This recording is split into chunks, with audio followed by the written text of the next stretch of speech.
Ganito mga idol, pagkabit ng doorknob. Una, butasan muna natin yung pintuan. Ayan, butasan natin yan, mga idol. Ayan. Tapos kabila naman. Ayan.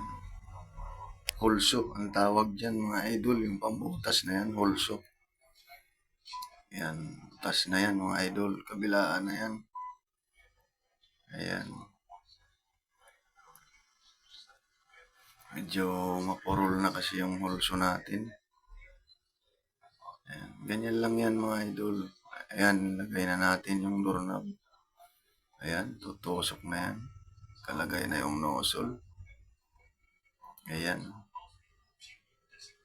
Ayos na yan mga idol. Kalagay na.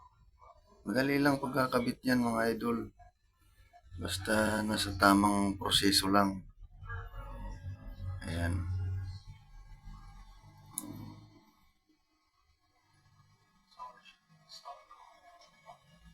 Ayan, ganyan. Ganyan lang yan. Ayan yung backplate niya. I-screw na natin yan. Yung backplate. Ayan. Tutusok lang yan mga idol. May groove naman yan. Papasok yan kaagad. Ayan, handle na yan. Kakabit yan.